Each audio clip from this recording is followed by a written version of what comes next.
Bonjour, deuxième partie du cours sur la France des années 30, une France en crise. Donc nous avions vu dans une première partie, si vous en rappelez, que la France avait déjà connu une crise économique. Ça, nous l'avons déjà vu avec le krach boursier de 1929. Aujourd'hui, nous allons faire la crise politique et la crise militaire, avec toujours cette problématique. En quoi ou pourquoi la France est représentative des démocraties fragilisées au cours des années 30, qui est le programme que l'on doit traiter aujourd'hui. Alors, comme souvent, quand il y a une crise économique, les citoyens demandent des comptes à leurs élites, leurs leaders politiques, et donc cette crise économique, qui est mondiale, qui est née aux États-Unis, qui va atteindre la France à partir de 1931 essentiellement, va provoquer du chômage, des faillites d'entreprises, et en même temps, il va y avoir donc une crise, une confiance amoindrie dans les institutions. Donc cette crise économique va amener une crise politique. Deuxième petite chose de contexte, cette fois-ci il faut regarder la chronologie, donc 1929 le krach boursier de Wall Street, 1933, oui c'est la date, on n'est pas très loin, hein, c'est presque 4 ans après, et les deux événements sont en partie liés. Hitler arrive au pouvoir et met donc fin à la démocratie allemande. Et puis, le 6 février 34, le grand moment de crise politique en France, des manifestations gigantesques à Paris, où pour la première fois, la démocratie française est remise en question.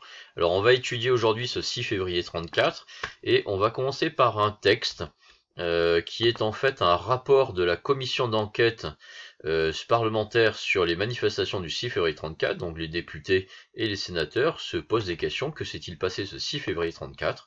C'est ce que nous allons voir aujourd'hui ensemble. Alors, on lit le texte et on essaye de comprendre ça. C'est à ce moment qu'arrive sur la place de la colonne de la solidarité française venant des boulevards. Ayant pu forcer les barrages des boulevards, cette colonne, forte d'environ 1500 personnes, pense franchir le pont et atteindre la Chambre. Les manifestants se précipitent à nouveau vers le barrage. Les lances que les pompiers ont mises en batterie devant le pont sont prises par les assaillants et retournées contre les forces de l'ordre. Des manifestants se précipitent en criant « À la Chambre, allô les gardes !» Ils parviennent jusqu'au quart, quelques-uns pénètrent dans le passage entre les quarts et le parapet du pont. Des gardiens de la paix et des gardes mobiles se trouvant en état de légitime défense sortent leurs pistolets et tirent. Beaucoup de coups de feu sont tirés en l'air, quelques-uns sur les manifestants. Alors, d'abord, on va localiser le lieu. On est place de la Concorde à Paris. Alors, place de la Concorde, pour ceux qui ne connaissent pas Paris, c'est juste en bas des Champs-Élysées. La place de la Concorde, ici, vous la voyez, hein, avec l'obélisque, le monument qui est juste là. Et puis, quand vous traversez la Seine, vous avez ici le pont, quand vous traversez la Seine, juste en face, vous avez la Chambre. Il est question dans le texte d'une chambre.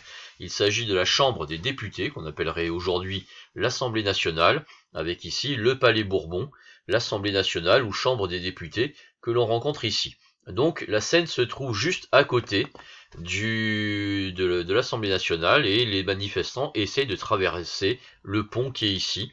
C'est là qu'on trouve les pompiers, dont il est question dans le deuxième paragraphe, et les forces de l'ordre, toujours dans ce deuxième paragraphe. Donc le pont de la Concorde qui se trouve ici.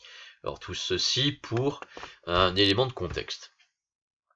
Alors, si on regarde bien le premier paragraphe, donc on vous parle d'abord d'une solidarité française. Alors là, c'est un des nombreux groupuscules d'extrême droite qui existent en France dans les années 30. Alors à l'époque, on parlerait plutôt de ligue. Donc c'est une ligue d'extrême droite. Ils sont à peu près 1500 personnes et ils essaient de franchir le pont qui mène donc vers la Chambre des députés. Donc ça, c'est le premier événement. Donc on est dans une manifestation qui est absolument gigantesque. Je vous montrerai quelques images. Elle a réuni des milliers de Français. Et ces manifestants vont commencer à affronter les forces de l'ordre, vont commencer à affronter les pompiers, les policiers, les gendarmes, et objectif, franchir le pont de la Concorde pour aller se rendre vers la Chambre des députés. C'est ce que nous raconte le rapport parlementaire. Alors, deuxième paragraphe, on vous dit qu'il y a des heurts très violents. D'abord, les pompiers essayent de les repousser, ils n'y arrivent pas, et les manifestants crient à la Chambre, à l'eau les gardes, donc jetons les policiers par-dessus bord et dans la Seine, et ils veulent se jeter sur l'Assemblée nationale, à la Chambre. L'objectif, c'est, on peut appeler ça une tentative de coup d'État, plus ou moins conscients, hein. Peut-être que certains manifestants ne savaient pas qu'ils allaient jusqu'aussi loin, mais en tout cas certains des leaders de cette manifestation en sont parfaitement conscients. C'est la première fois que on remet en cause aussi directement le système républicain. C'est la première fois qu'on s'attaque à l'Assemblée nationale. Finalement, troisième paragraphe, les policiers et les pompiers vont d'abord tirer au canon à eau, ça ne suffit pas. Ils vont ensuite tirer des coups de revolver en l'air, ça ne suffit pas. Ils vont tirer dans la foule. Là, cette fois-ci, les manifestants sont repoussés. La Chambre des députés ne sera pas prise d'assaut par les manifestants ce 6 février 34. Cela fera quelques morts, pas des dizaines, mais quand même quelques morts. Et en tout cas, l'idée, la conscience que la France a échappé à un scénario à l'allemande. Alors c'est ce que dit par exemple ce journal-ci le lendemain, le 7 février 1934. Alors ça, c'est le journal Le Populaire, qui est un journal socialiste, qui dit « Le coup de force fasciste a échoué ». Le 6 février 34, on était sur une tentative de coup d'État, de prise de coup de force, de groupuscules d'extrême droite, fascistes, nazis, enfin toutes les groupuscules et toutes les nuances que contiennent l'extrême droite, notamment, même s'il n'y a pas que ça. Donc, ces ligues, les voilà. Hein, vous avez certains de ces manifestants. Alors du côté de la gauche et d'une partie de la droite républicaine, on y voit un coup de force fasciste. Du côté de ces ligues, on y voit plutôt encore un sale coup des élites républicaines. Là, vous avez vu, hein, c'est en fait la même image qui est transposée en affiche. Et là, on y voit plutôt de pauvres anciens combattants qui ont essayé de réclamer leurs droits et sur lesquels on a tiré dessus. Donc deux perceptions différentes, mais en tout cas, la conscience que cette crise économique, la démocratie chrétienne, la démocratie française, pardon, est en crise, et la principale manifestation, ce sera cette émeute du 6 février 34. Alors, je vous montre juste une petite caricature pour terminer cette partie-là. Mais c'est l'idée que, effectivement, la France et l'Allemagne, à un an près, 1933-1934, ont failli avoir le même destin. Alors là, ici, vous avez une caricature de Sénep. Sénep, c'est un caricaturiste de droite, même très à droite, hein, il est proche de l'Action française. Vous vous rappelez, c'est le parti monarchiste qu'on a vu ou qu'on reverra assez fréquemment dans ce chapitre.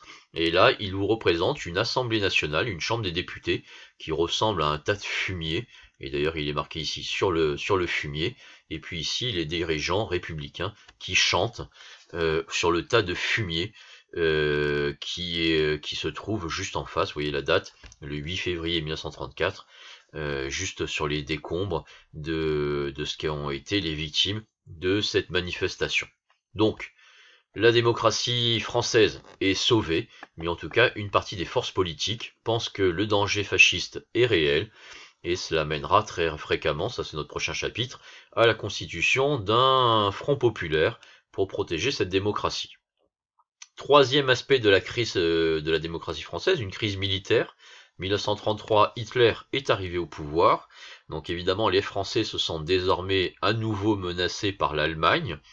Et va intervenir ce monsieur qui s'appelle André Maginot. Il est en charge de la défense en France.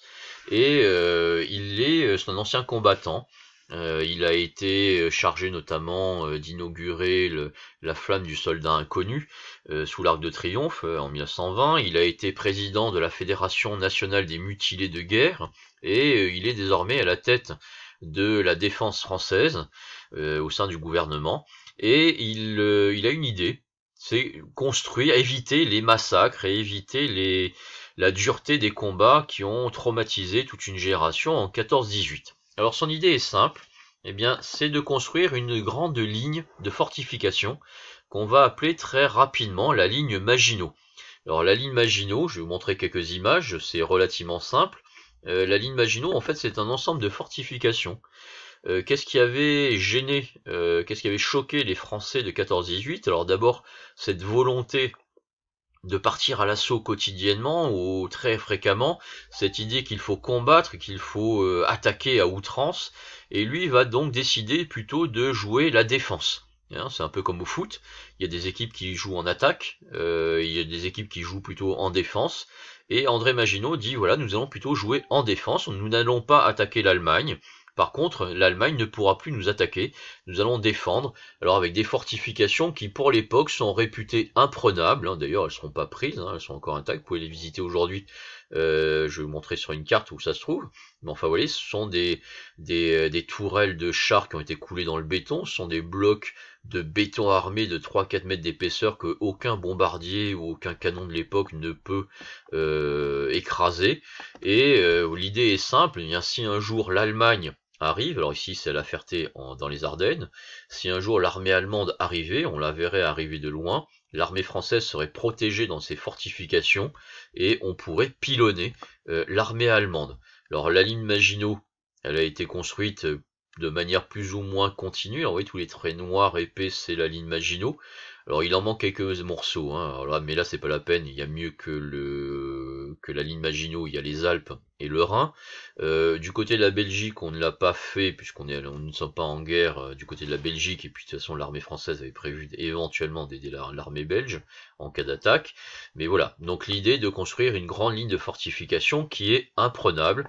Et d'ailleurs, en 1940, les Allemands n'essaieront pas de la capturer. Ils vont faire une tentative. C'était à La Ferté dans les Ardennes. C'était le 18-19 mai.